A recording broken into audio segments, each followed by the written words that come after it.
Vou mostrar de novo aqui. Já está disponível para vocês no...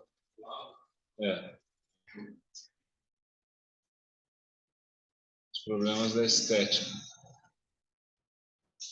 Luigi Paes.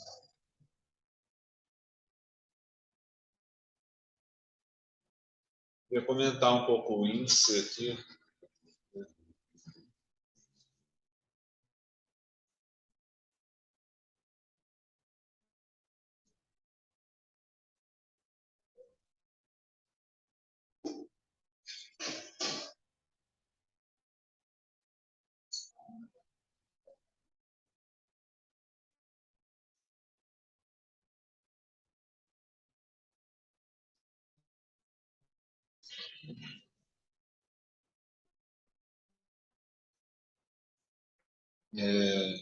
Então, a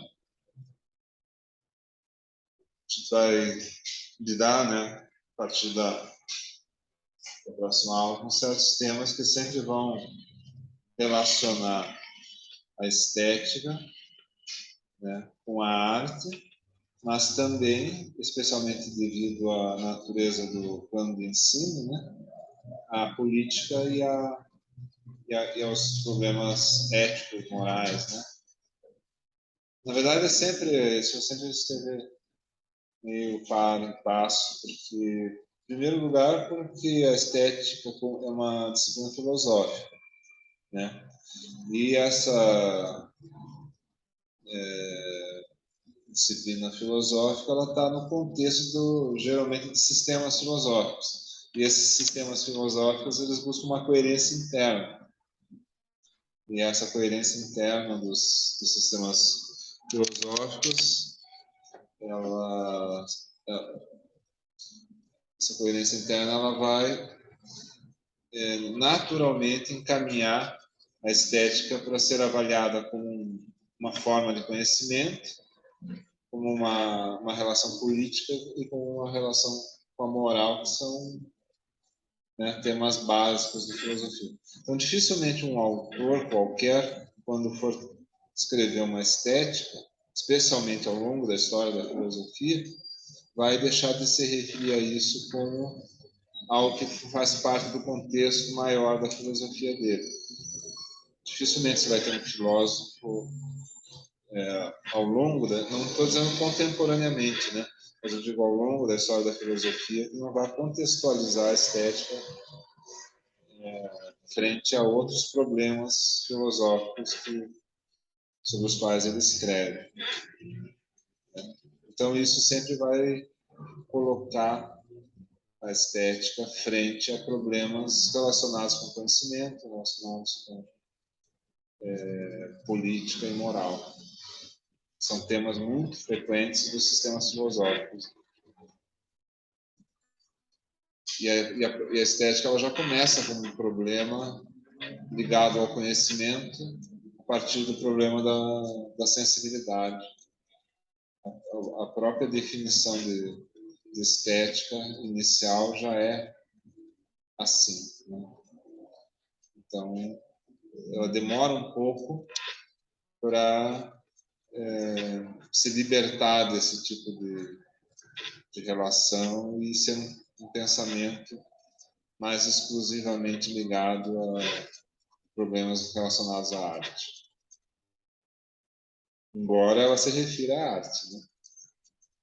Mas, assim, de qualquer modo, mesmo quando isso acontece, o tema político, o tema moral, ele sempre virá, por exemplo, não necessariamente em relação às formulações estéticas, mas em relação, por exemplo, ao autor da estética.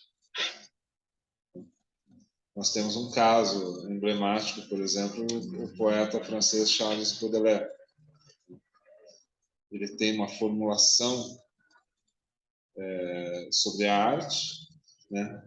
Não discute necessariamente problemas ligados à política, mas a obra dele sofre um processo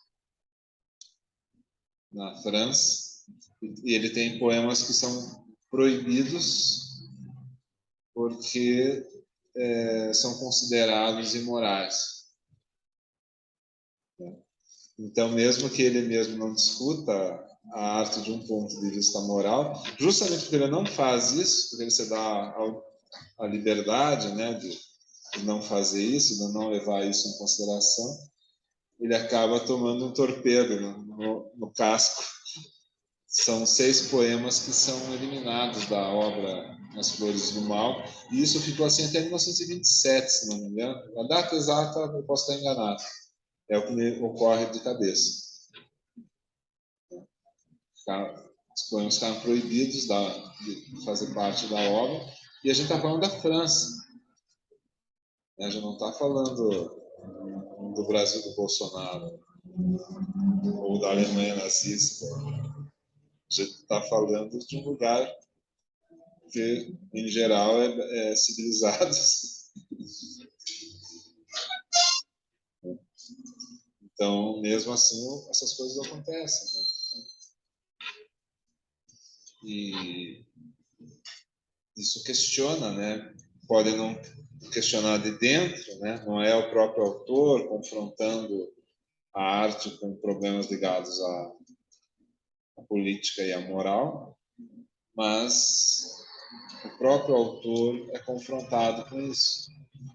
Então, o que eu estou chamando a atenção que é um problema de dupla via, né? Não é... muitas vezes você pode não fazer a coisa por um dos lados, mas o outro lado, né? A arte contemporânea também, né? Quer dizer, supostamente a gente já passou por um monte de coisa que tornou as pessoas mais flexíveis em relação aos objetos artísticos, né?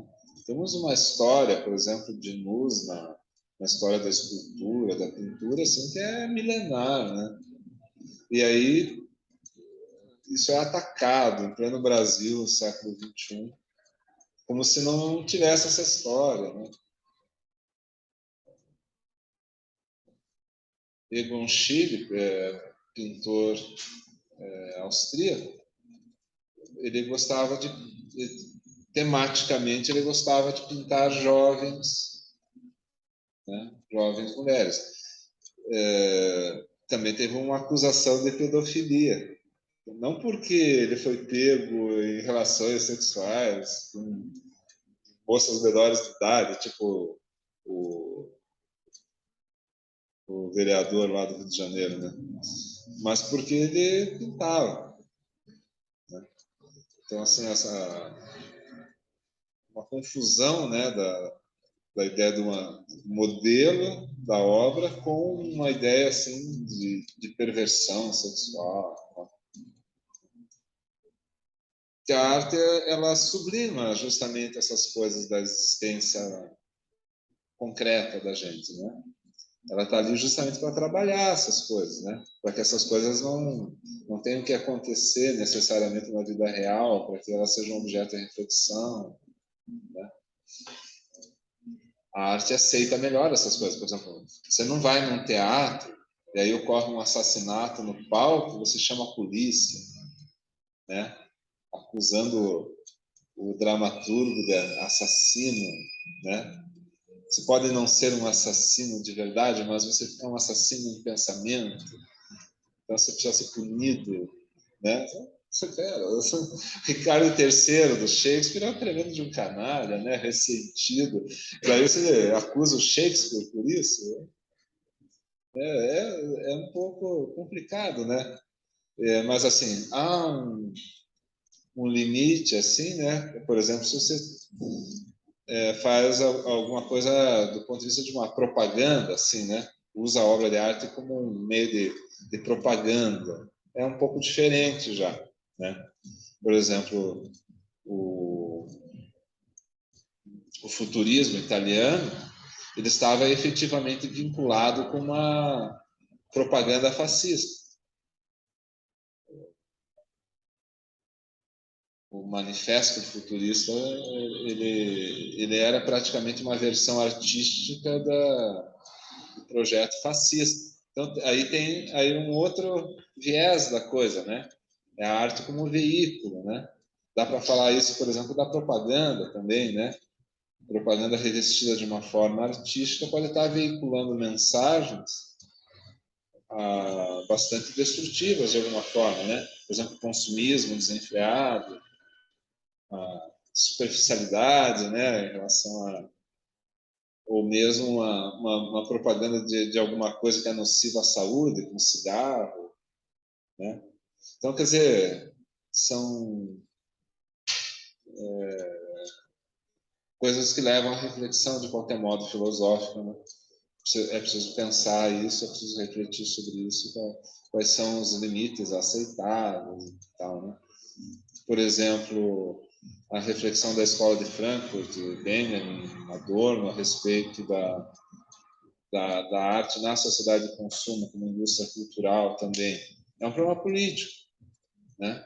Quer dizer, a arte perde a aura, né, de ser arte realmente quando ela se torna um objeto de consumo, né? E até que ponto as obras de arte não foram sempre também objeto de consumo, né?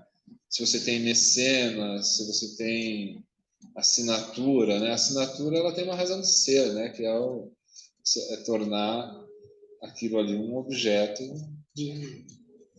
reconhecido para consumo, né? Mas também você tem obras de arte que circulam na humanidade com um autor desconhecido, né? Que a pessoa nunca assinou aquilo. E assim se atribui, né? Dois casos clássicos disso são as Mil e Uma Noites, a Ilíada da Odisseia. A Ilíada da Odisseia a gente chama assim, o autor é um cara chamado Homero, mas ele sequer tem uma existência histórica reconhecida. Então são coisas assim, né, que são problemas interessantes, né, para serem discutidos e certamente as pessoas vão ter posições diferentes, né. Por exemplo, a obra Brown Sugar, música dos Rolling Stones, ela passou a não ser tocada pelos Rolling Stones porque tinha uma conotação racista na música. Embora a música em si não seja racista, usar a expressão se referindo a uma pessoa, né, de preta, brown sugar, né, açúcar marrom, é um pejorativo. O contexto da música não é isso, né? Mas era uma coisa incômoda, assim, né?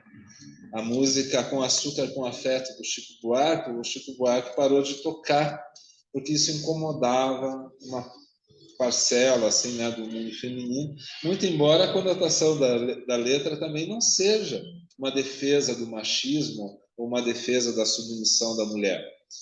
É mais um retrato da vida real. Assim, existe aquilo? Existe. Mas não quer dizer que ele esteja dizendo que a mulher tem que ser submissa, né? A letra não fala isso. Mas o fato daquele retrato incomodar as mulheres, não todas as mulheres, mas assim uma parcela das mulheres se incomoda com aquilo, ele parou de tocar, o que mostra que ele tem respeito, né, pela maneira como as pessoas se sentem. Mas é uma coisa polêmica, né? É um tema sensível, queira ou não queira, né? Porque a letra, por exemplo, do Chico Buarque descreve uma mulher, né, cujo marido prefere ir para o bar beber do que ficar com ela. E ela fica cozinhando para ele, para ver se ele fica em casa. Tipo de coisa né, que em si mesmo, assim, né, é um retrato, é um conto, né? É como se fosse assim, uma situação. Nós podemos considerar que isso é educativo, né? Mas também tem gente que vai se ofender só pelo fato dele mostrar aquilo. E é difícil você chegar a um denominador comum em relação a todas as pessoas, a sensibilidade das pessoas, né? Como que as pessoas vão reagir a alguma coisa. Então ele prefere retirar a música do repertório dele, apesar de ser um clássico do repertório dele, assim como o Brown Sugar é um clássico dos Rolling Stones, né? A Morphine do Velvet Underground também é uma música sobre um usuário de morfina, né? Waiting for My Man também, né? O cara está esperando pelo traficante. são temas sensíveis, né? Não quer dizer que ele esteja querendo dizer para as pessoas usarem morfina, né? É um retrato da vida real. Ponto. Mas, assim, é um tema instável, né? Quer dizer, é uma coisa que gera polêmica. O Lou Reed não viveu o suficiente para chegar na nossa época onde, né, as pessoas param de fazer porque atingem, né, a sensibilidade dos outros. Mas isso é uma época onde isso é um tema, né, quer dizer, a maneira como algo atinge as pessoas é um tema relevante. Nos anos 60, nos anos 70, nos anos 80, nos anos 90, até uma boa parte dos anos 2000 não era problema. As pessoas faziam coisas muito piores do que essas. Né? Eles ainda são pessoas sensíveis que se importam, né? Eu digo, com a reação dos outros, tal, e abrem mão daquilo. Eu não preciso disso. Aliás, eles não precisam disso mesmo. Né? Nenhum deles depende, né? Pior se a única música de sucesso do Chico Buarque fosse Com Açúcar com Afeto, né? Daí o cara tava lascado. Tem que parar de tocar a única música, né? Tá cheio de compositores, de bandas que são de um sucesso só, né? Se apoia numa única. Aí é pior, né? O Chico Buarque tem um catálogo assim, né? Enorme, pode abrir mão disso com generosidade. Mas o que eu estou dizendo assim, não é o certo ou o errado. É que a arte, justamente porque ela toca diretamente a sensibilidade das pessoas, as pessoas também podem se sentir atingidas por algo. Tem uma banda curitibana que se chamava Beijo à Força. Beijo à Força é o nome de um instrumento de tortura nazista, que era você usar um alicate para torturar. Então, o beijo era o beijo do alicate. Aqui não é um tema sensível, né? Tanto que eles pararam, mudaram o nome, daí mudaram tudo. Não sei, depois se tornaram Machixe Machine. Machixe Machine acho que não atinge ninguém, né? Pelo menos até o momento. Talvez o pessoal do Machixe comece a dizer, não, mas não pode misturar isso com machine, né? Uma palavra da língua inglesa ofende o folclore brasileiro. Mas, talvez chegue o dia que alguém fale isso, né? Problema, né? É perder a autenticidade do nosso folclore, da nossa música dentro. Nos anos 60 isso aconteceu com o samba, né? Que o samba começou a receber um pouco de influência do rock, então Jorge Ben queria usar guitarra elétrica. A gravadora nunca deixou Jorge Ben usar guitarra elétrica nos anos 60. Então ele tocava violão como se fosse guitarra elétrica, com um estilo diferenciado, assim, por causa de uma questão política que existia na música brasileira, que era a preservação do samba, a preservação da pureza da cultura brasileira, tal. Não podemos ter influência, mudar tanto assim, né? Oi? Deve ter uma marcha com secretária elétrica. Teve. Né? O Chico Buarque participou da marcha contra a guitarra elétrica. Depois ele se arrependeu. Esses tempos ele deu uma entrevista, deu uma risada, eu vou participar daquilo lá. Me convidaram, eu nem sabia direito o que era. Eu fui lá. Já que eu estava lá, protestei, né? Depois vi que era uma bobagem, né? Protestar contra a guitarra elétrica. Mas já foi um tema importante, né? Sabe o governador Sérgio Cabral, da corrupção e tal?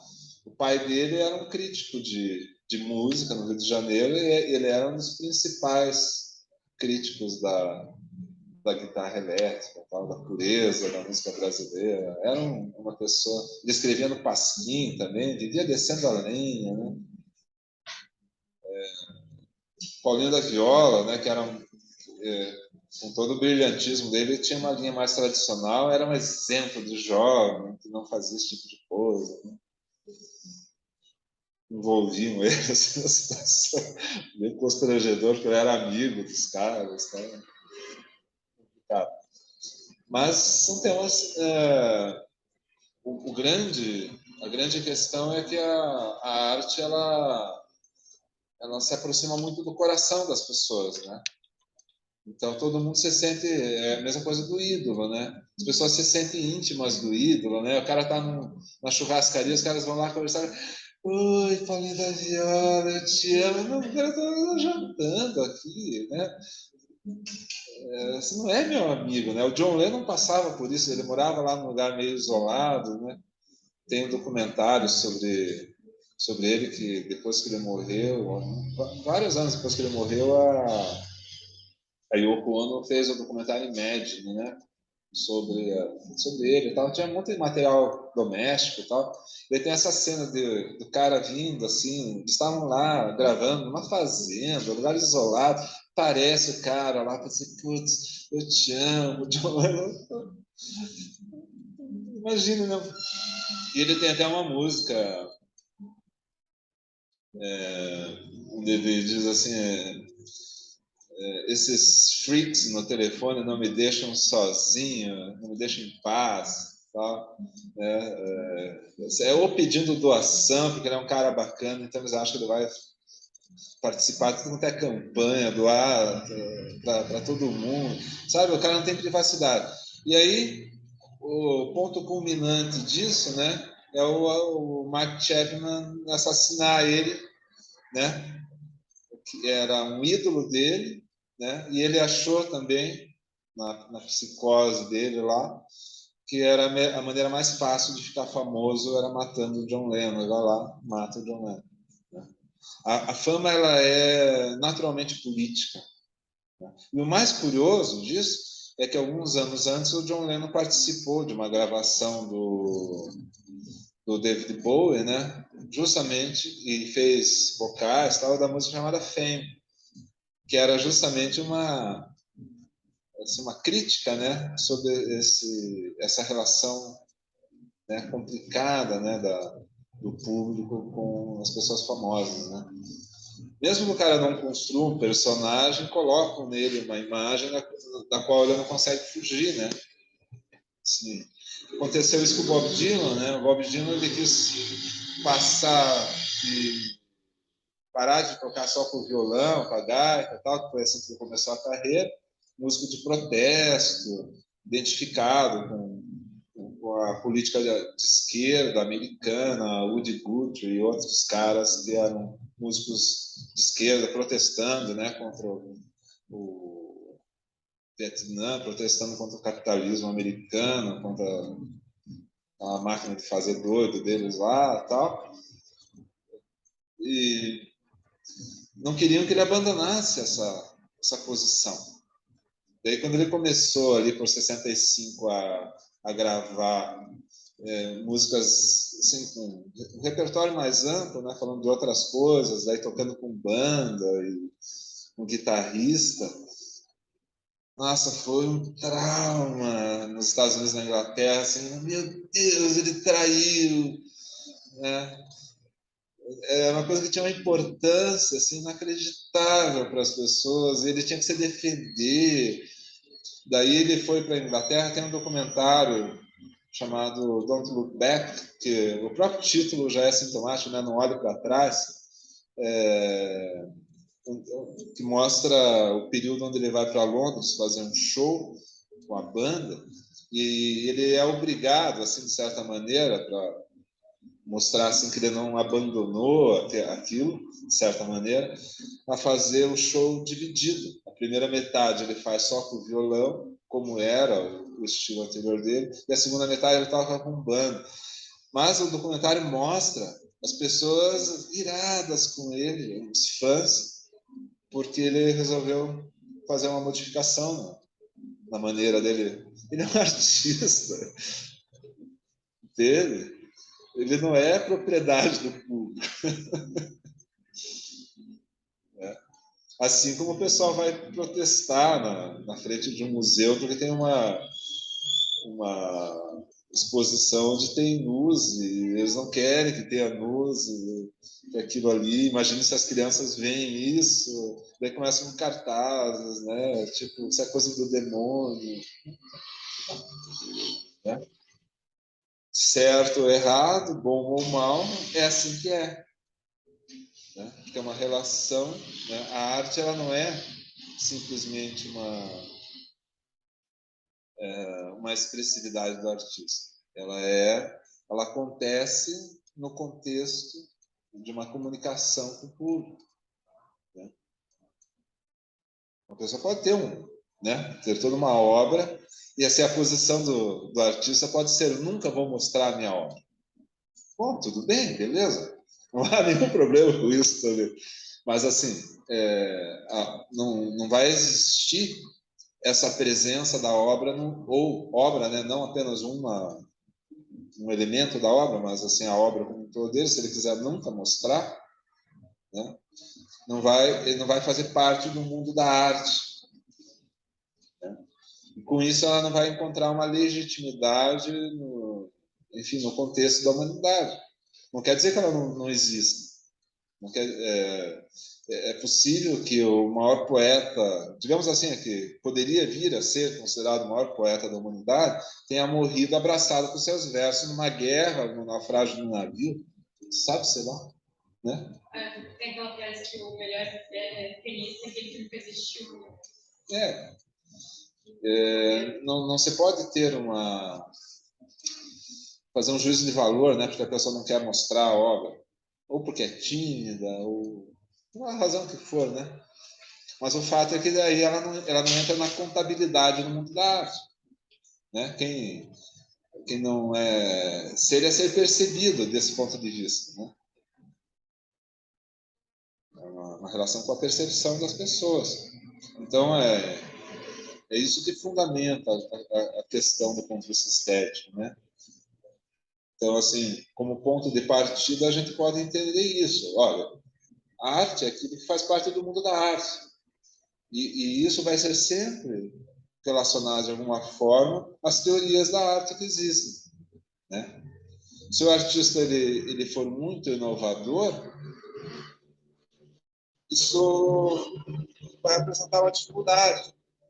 Por quê? Porque a leitura da obra pode ser dificultada. As pessoas podem, como se diz popularmente, não entender o que está se passando ali. Podem não entender. E aí, como é que fica? Né? Pode resultar que a pessoa seja mal compreendida. Dali é o caso do Shakespeare. Shakespeare nunca gozou dessa notoriedade como grande artista que ele veio a ter, né? Ele era um cara preocupado em encher o teatro. O problema dele era esse. Ele escrevia coisas pensando em manter o público sentado no teatro. O Hitchcock é a mesma coisa. O Hitchcock, cineasta, ficou décadas, né, como diretor de estúdio, né, dentro da máquina hollywoodiana. E a teoria estética dele, né, sobre o cinema era: cinema, né, é uma sala cheia de lugares vazios que eu tenho que encher de qualquer jeito. E ele fala isso para um admirador dele, que é o François Truffaut, que era um cineasta considerado um artista francês da Nouvelle Vague e tal, e que foram os caras da Nouvelle Vague que decretaram que o Hitchcock era um artista, porque até então nem ele se considerava um artista. Ele era, né, um cara da indústria. Então, se a gente for pensar nos frankfurtianos, né, assim, o Hitchcock era um frankfurtiano, né? Você faz parte da indústria cultural, não é arte, né? Assim. Mas, de repente, todo mundo começou a dizer que ele era artista.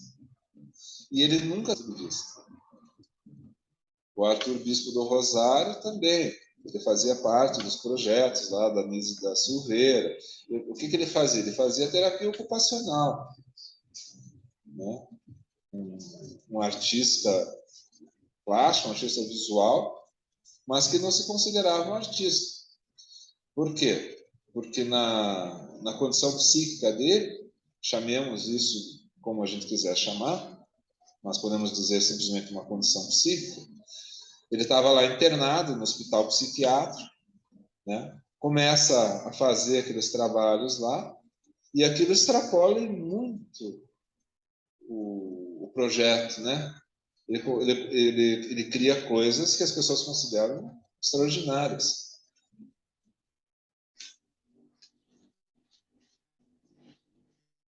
O que vai acontecer daí? Vamos começar a chamar ele de artista. Ele, não, sou artista. O que acontece é que Deus fala comigo e diz para eu fazer essas coisas, eu faço. Acontece que ele entrou no mundo da arte, queira ou não queira, foi empurrado para dentro do mundo da arte. Hoje em dia existe um museu, Arthur Bispo do Rosário. Ele já esteve na Bienal de São Paulo, na Bienal de Curitiba, sala, né? Uma sala enorme na Bienal de São Paulo, com o Arthur Bispo do Rosário já falecido. Eu nem viu isso acontecer. Mas o fato é que, ao contrário desse anônimo, né, que nunca conseguiu fazer parte do mundo da arte, né, morreu abraçado por seus versos no naufrágio do navio, ele não, ele foi tocado para dentro do mundo da arte, né? Foi tocado para dentro das teorias da arte, se tornou um exemplo de grande artista. Então tem de tudo, né? O que eu estou querendo dizer é que essas categorias são todas muito instáveis. Né? O que o Leminski dizia, poeta é quem se considera, né? Pô, então, né? Assim, é uma categoria muito ampla, né? Poeta é quem se considera. Paulo Leminski podia falar isso, né? Assim, ele é o Paulo Leminski. Agora, vem o sujeito, né? Falar batatinha quando nasce para você, né? Uma espécie de batatinha quando nasce esparrama pelo chão, você fica assim, você é um poeta, você se considera, beleza, mas né? É difícil para mim engolir isso assim, né, como arte, né? Porque cada perspectiva, né, quer dizer, é uma perspectiva a partir de certos critérios. Né? Nem a gente pessoalmente aceita tudo, né? Cada um vai ter uma percepção dos objetos artísticos e vai ter seu próprio mundo da arte. E aí a gente vai ver como um autor importante, desse ponto de vista, o Kant, né? Que ele vai falar justamente dessa... Ele não está falando propriamente, né, da arte, né? Mas essa apreciação estética da existência é um livre jogo, né? Intelectual. Não é um conhecimento como a gente poderia ter em relação a um objeto da física, da química. Um livre jogo de representações. Então é um juízo de gosto, no sentido literal da palavra. Né? É uma... Schopenhauer diria assim, né? É a hora de recreio da vontade, né? Então, é uma diversão, né? Intelectual e uma forma de se afastar justamente desse mundo prático, que tem categorias práticas, né? Então é isso que é uma hora de recreio, porque daí eu não sou obrigado a conhecer aquilo como, né, como uma obrigação. Só que isso é um pouco falsificado em relação ao mundo da arte, porque o mundo da arte constrói critérios. Existe uma história da arte, existe uma crítica da arte, né? Então não é tão fácil assim se dizer que, né, qualquer coisa pode. O problema é que os críticos, né, muitas vezes não acompanham justamente o que está acontecendo em arte. Um grande crítico chamado Greenberg, ele desiste de fazer crítica de arte com a arte contemporânea. Ele era um apreciador do modernismo, tudo que aconteceu, né, como arte moderna. Mas isso que a gente chama de arte contemporânea, onde as categorias vão se dissolvendo cada vez mais, né, e assim,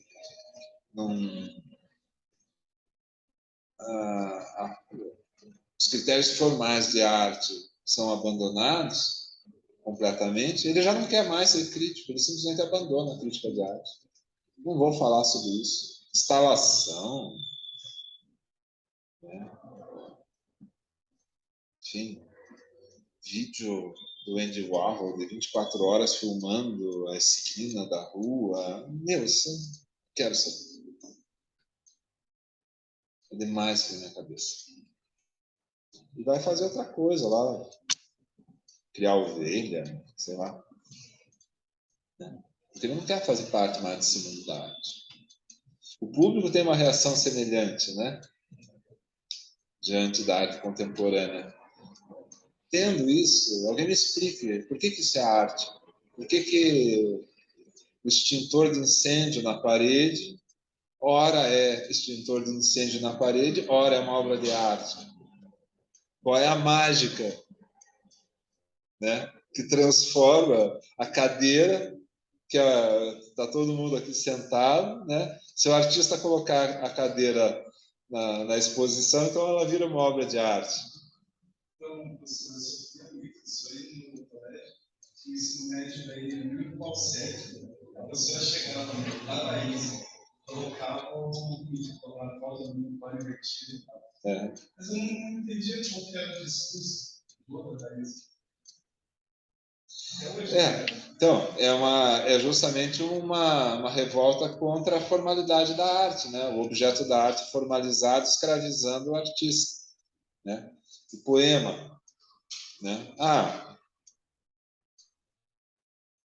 As categorias, né? De composição poética. Sabe como é que eu constituo o meu poema? Eu pego o jornal, recorto um monte de palavras, jogo para cima, e o que cair é o meu poema, na ordem que cair.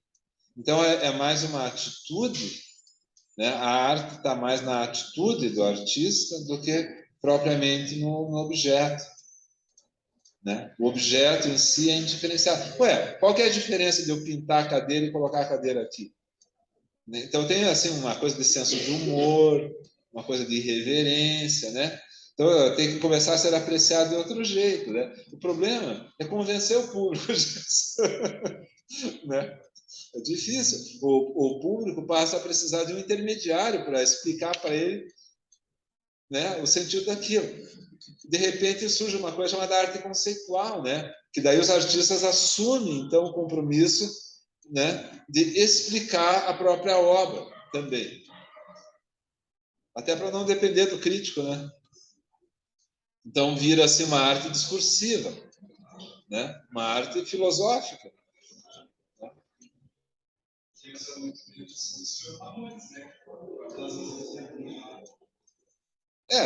Então, você está usando um julgamento, né? Um critério. Mas assim, a irreverência deles em relação justamente a aquilo que o rock tinha se transformado, né? Uma estrutura complexa, rock progressivo, Emerson, Lake and Palmer, os caras adaptando música erudita para o rock, daí as esposas do Henrique VIII, do Rick Wakeman, né? Os mega shows né? Peter Gabriel, você fantasiando, fazendo espetáculo teatral no meio do show. Por que os caras entram com os dois pés e dizem assim, não, isso não é rock. Rock é coisa de garagem, é coisa de adolescente, é coisa de piazada. A gente nem sabe tocar. Né? Isso que é rock. Não, mas não que fosse isso mesmo, entendeu? Mas assim, é uma forma estética, né? O curioso é isso, pega uma banda como Divo, né? Divo, uma banda conceitual, né? Então, tudo lá é armado, assim, no sentido, assim, não tem essa espontaneidade do Ramones, né? É o contrário, assim. Eles propõem uma irreverência de outro tipo, que é construir personagens, né? E músicas que não são autênticas, espontâneas, são literalmente construções conceituais, assim, brincadeiras conceituais. bandas alemãs, tipo Kraftwerk, Trio, também é a mesma coisa. Você vê o espetáculo deles, é uma coisa meio robótica, assim, né? Tocando assim, né? É tudo encenado, né? Mas é uma proposta estética também, né?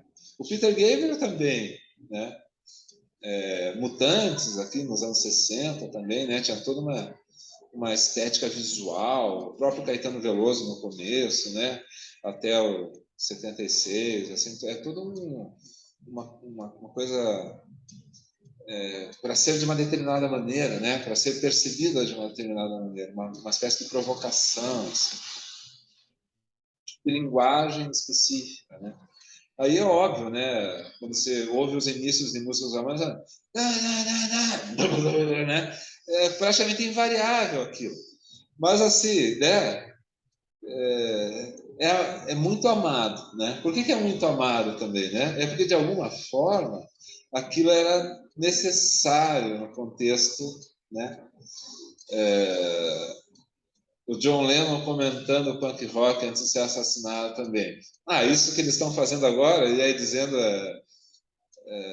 essa fucking Beatlemania, né?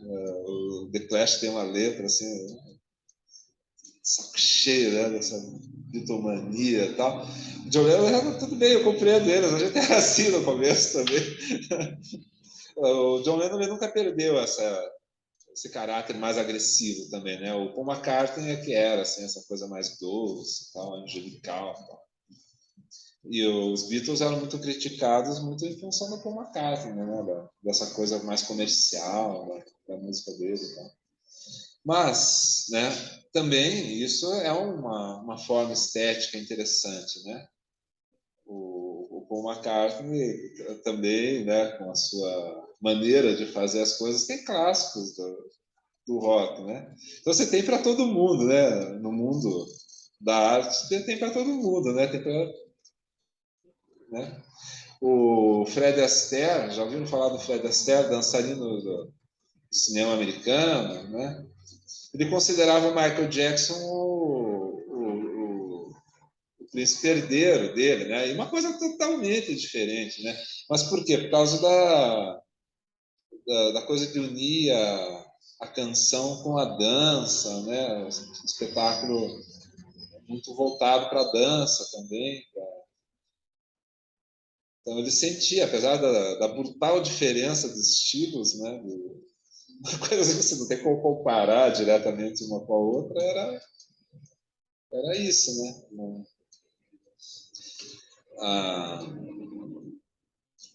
Uma atitude semelhante, guardadas as devidas proporções, né? Uma arte de entretenimento, né? De alto nível, visando dança e canção. O que o Fred Astaire fazia nos longas-metragens, o Michael Jackson fazia em videoclipe. E tanto assim que o Fred Astaire e o Michael Jackson tiraram fotos juntos, assim, para mostrar essa afinidade e tal. Então, é o mundo da arte, né, com todas as suas facetas possíveis e imagináveis, né? E o que une tudo isso do ponto de vista estético é a sensibilidade, né? Esse problema da sensibilidade, né? A sensibilidade como problema. E aí tem todos esses componentes. Justamente porque é sensível, né, é delicado, atinge as pessoas no coração. Lili Marlene, por exemplo. Canção alemã, todo mundo gostava, virou tema do nazismo. Né? O que você vai fazer? Né? O compositor, né? Né? Hoje em dia, né, por exemplo, o Chico Buarque processa um candidato bolsonarista que usa a música dele na campanha política. Né? E o Pedro tentou usar a música do Neil Young, né? Não, o Neil Young né, também, mesma coisa. Porque, não vai me associar com esse tipo de coisa, né? Imagina o cara passar para a história como música tema do Trump, né? Assim, logo o Neil Young, né, meu? Pelo amor de Deus. Eu troço mais nada a ver, né? Tem que ser muito sem noção, né? Mas por quê? Porque o Neil Young é justamente um cara super popular, né? Super boa gente, com credibilidade, né? Então ele tenta captar essa credibilidade para a campanha política dele. Leva na cabeça, né? Porque o Neil Young está sempre muito atento. Saiu do Spotify também, né? Por razões enfim, dessa massificação, né? Da qualidade técnica, rebaixamento, né? Da qualidade da técnica da música. Para ele não serve. Tirou tudo, todo o material dele do Spotify. Porque é uma crítica política à massificação, né, do meio. Fica, meu, o troço está muito bem adaptado para você ouvir no celular, né? Não tem qualidade nenhuma. Vai colocar num aparelho de som legítimo assim, não soa bem. Soa abafado, soa sem grave. Daí que você percebe, né, a qualidade, né? Por isso que o vinil não morreu, né? Por causa das frequências, né? Enfim, da abrangência do som, da profundidade, de você poder perceber determinados sons que nem no CD, nem nas outras mídias você ouve. Você ouve em fita cassete também, porque reproduz exatamente o som do vinil. Está lá. Mas não é qualquer fita cassete. Tem que ser uma fita de excelente qualidade. Por quê? Porque ela já é uma fita de 1/4 de polegada. O bom mesmo de gravador é aquele gravador de rolo de 1 polegada que usavam no estúdio, né? Agora, se você não tiver, usa pelo menos aquele rolinho, aquele gravador de rolo maior, né?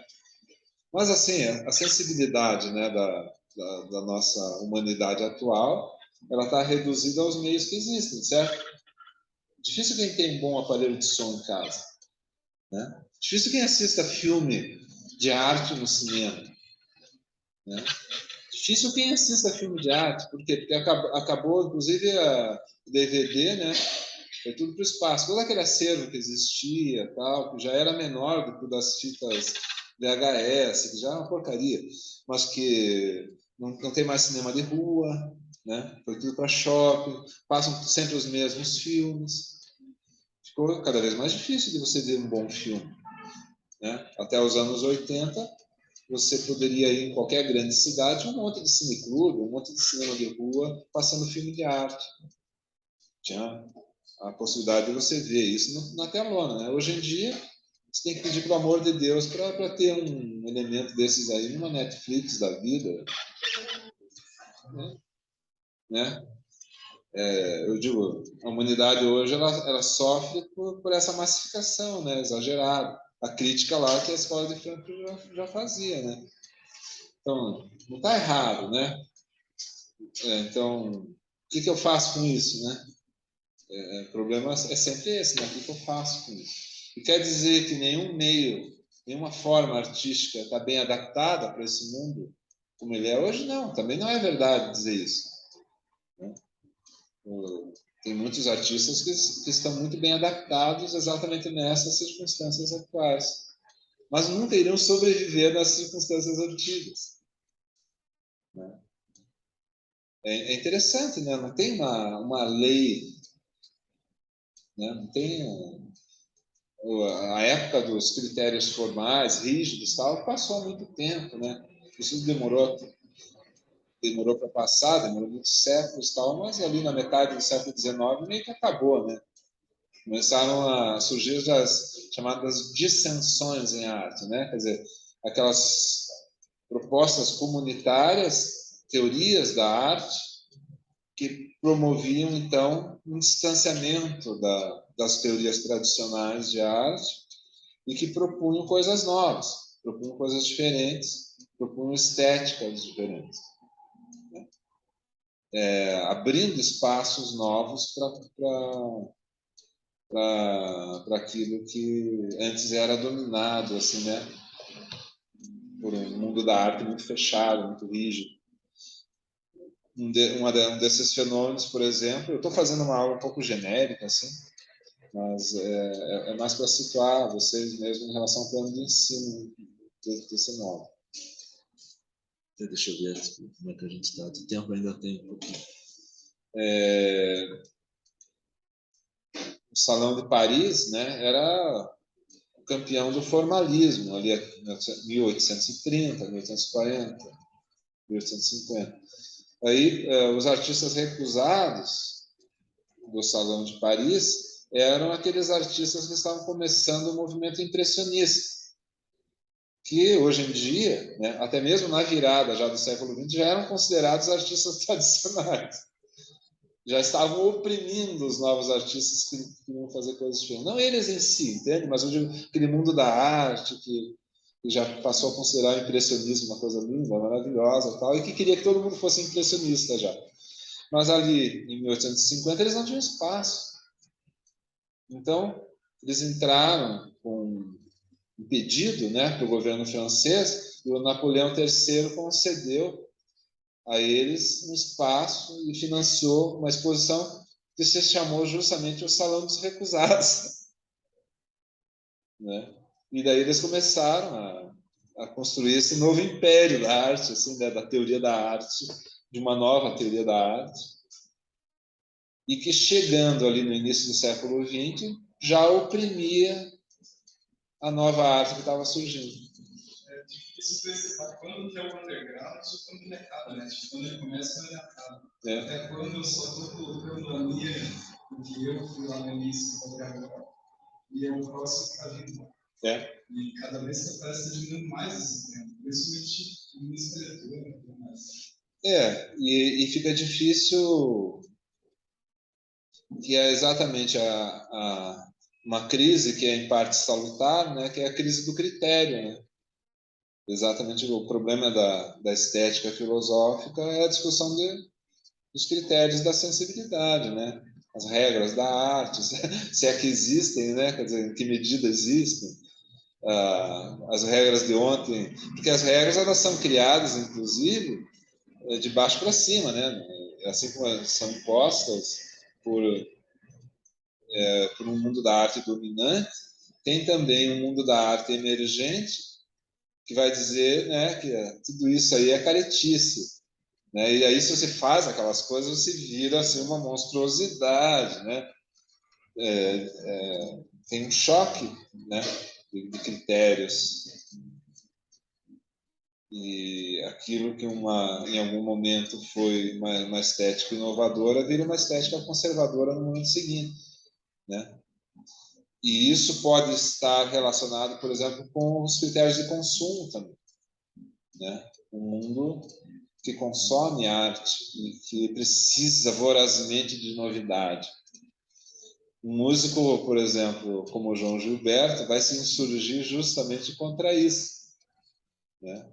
Ele vai gravar o repertório mais tradicional, do jeito mais inovador, mas assim um repertório bem tradicional da canção brasileira, né? Ele vai gravar Ciro Monteiro, ele vai gravar Ataúfo Alves, vai gravar, enfim,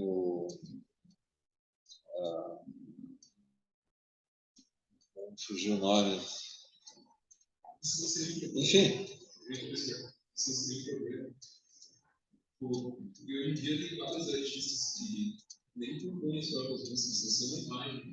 Então, alguém serve para eles, mas sempre foi assim, né? O Francisco Alves, que era o maior cantor da era do rádio no Brasil, ele não compunha as músicas que ele assinava, ele comprava as músicas. O Cartola, a primeira música de sucesso do Cartola, apareceu assinada pelo Francisco Alves, chamada Divina Dama. Não é das melhores músicas do Cartola, tal, mas assim é um exemplo de música comprada, né? Tem o Zequete também, né? Vendia música e depois ele começou a fazer música fazendo crítica política a essa coisa do compositor vendendo música, sendo, né, escravizado pela indústria, assim, né, vendendo.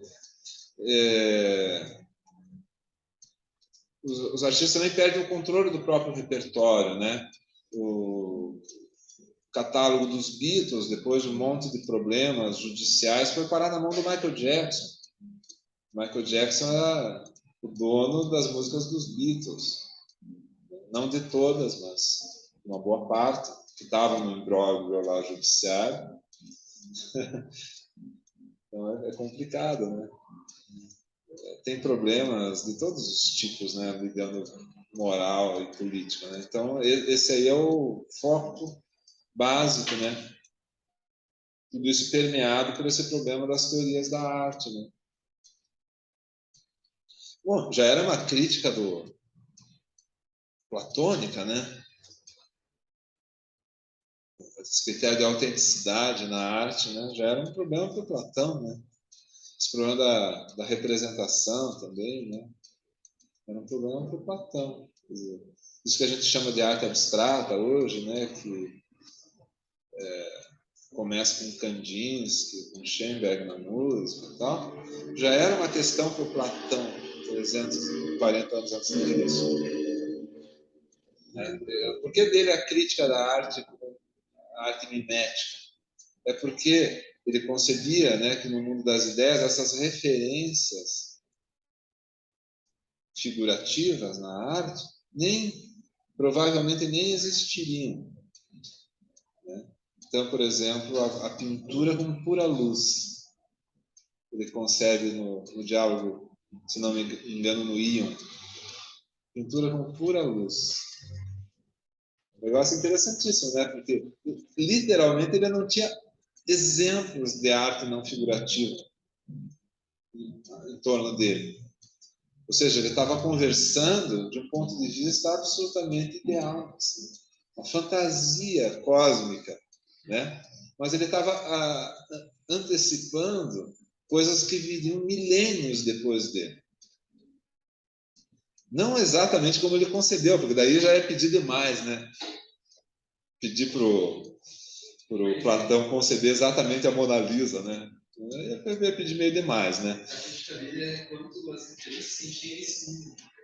É a referência figurativa. A arte superou a referência figurativa, virou um puro pintar, né? E depois extrapolou a própria lógica da pintura, no sentido assim de estar na referência da tela, né? Da bidimensionalidade no espaço de museu, tal, né? Mas assim, vertiginosamente a gente também volta desse ponto de vista à Idade da Pedra, né? Não estou criticando isso como uma coisa entre aspas imperfeita, né? Da Idade da Pedra, como se fosse uma coisa que você vê com uma clava lá dando pancada, né? Mas verdadeiramente estou querendo dizer que o mundo dá muitas voltas, né? E que às vezes critérios que eram utilizados por artistas espontâneos depois são copiados por uma geração modernista, por exemplo, nas vanguardas dos anos 10. Artistas que vão se interessar justamente por esse mundo dito primitivo e vão criar conforme isso. Então, vocês vejam, assim, tem tantas coisas antecipatórias quanto as coisas que são um resgate, né? E quando você vê essa arte dita primitiva, ela é muito parecida com a arte modernista, né? Então, assim, é uma coisa de realmente dar um nó na cabeça de alguém que vai pensar a arte. Por isso que eu estou colocando o problema para vocês como um problema complicado de resolver. É um problema complicado, porque é justamente vinculado, né, com 30 mil anos de produção artística, que se refere também ao próprio modo de sensibilidade do ser humano, né? Porque tem algo no ser humano que excede o material, que excede o mundo prático, que excede o mundo racional, né? E que às vezes conversa assim milênios antes, milênios depois, as coisas se atravessam. Você começa a observar e diz assim, meu Deus, né? coisa louca, coisa interessante, coisa absurda, coisa fantástica, coisa maravilhosa, né? Porque não é simplesmente porque é bonito, né? Então a gente vem aqui, olha, só para a gente perceber, né? Natureza e tarefa da estética. Bom, tudo isso que eu falei aqui mostra a dificuldade que é essa tarefa de estabelecer, né, critérios para o pensamento estético, né? Definição da arte. Meu Deus, não me fale em definir a arte, né?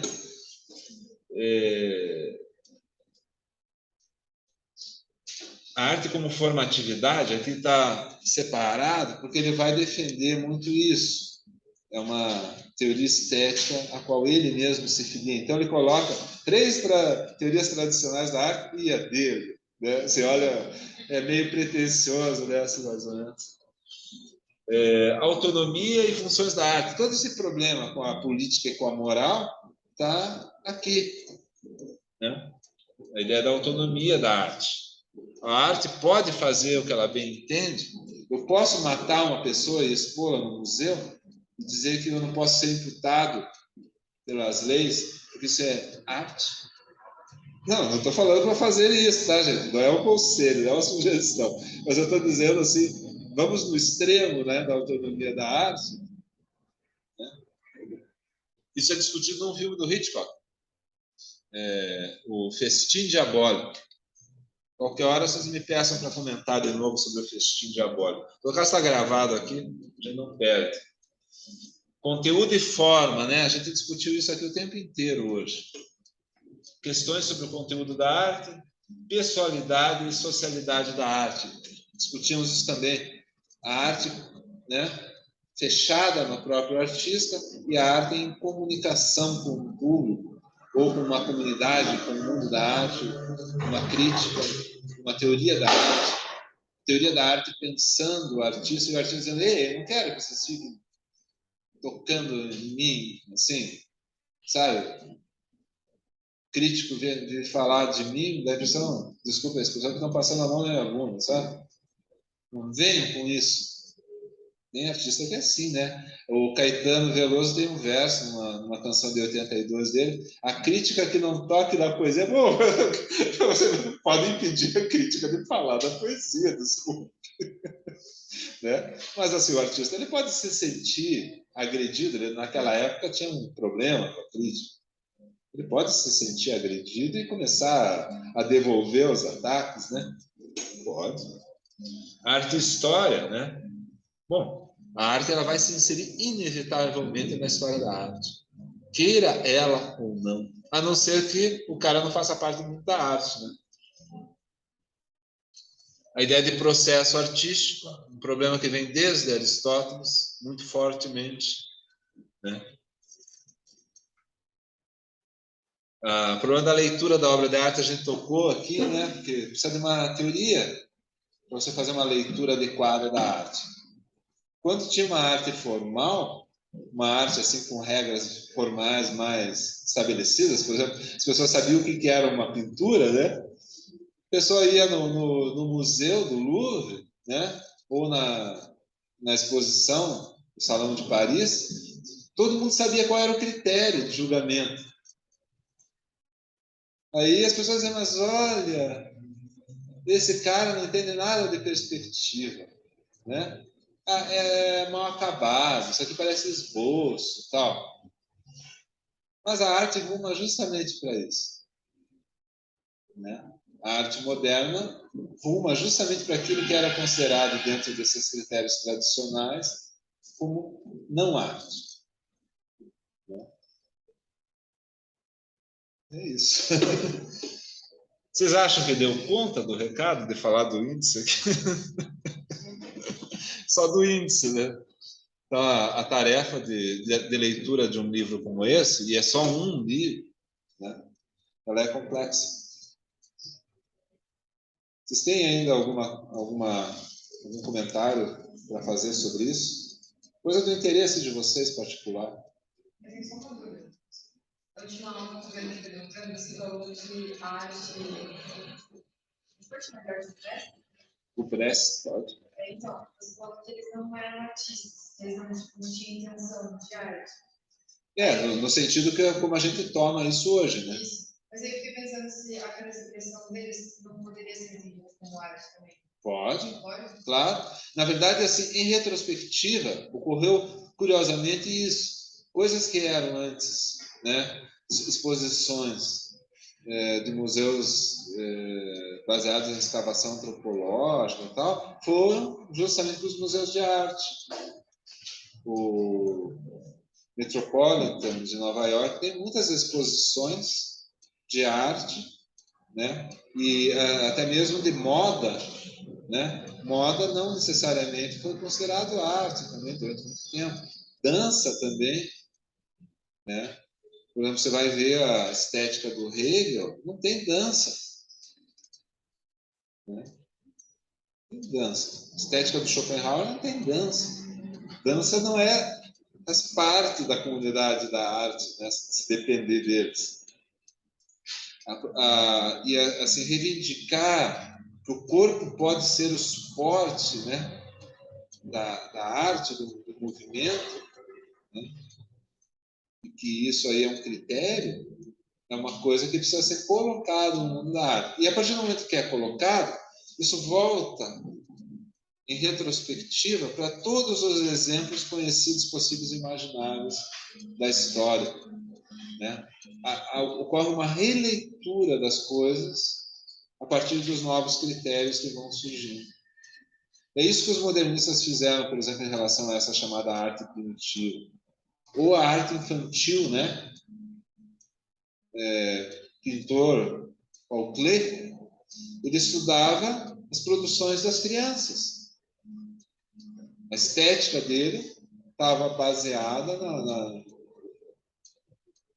em grande medida no que as crianças faziam. Ele ia lá aprender com as crianças. E foi um grande artista do modernismo alemão.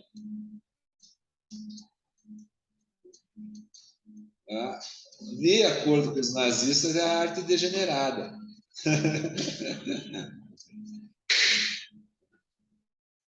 Fizeram uma exposição de arte degenerada. Era toda a arte que não era nacionalista e de acordo com os princípios nacionais socialistas. Então, se fosse, por exemplo, universalista, era arte degenerada. Tinha que acabar com as obras e com os artistas. De preferência, mandar os caras para um campo de concentração para eles sofrerem direito, sofrerem o quanto mereciam por produzir aquelas abominações. Bom, vocês vão dizer, oh meu Deus, né, que coisa horrível. Mas assim, de certa maneira, são os critérios da arte, né? A Diana está querendo a atenção de vocês, acredito. Vou escapar daqui rapidamente. Acabei não fazendo a chamada, né? Mas eu estou no controle visual de vocês. Depois eu faço. Obrigado, tá, gente?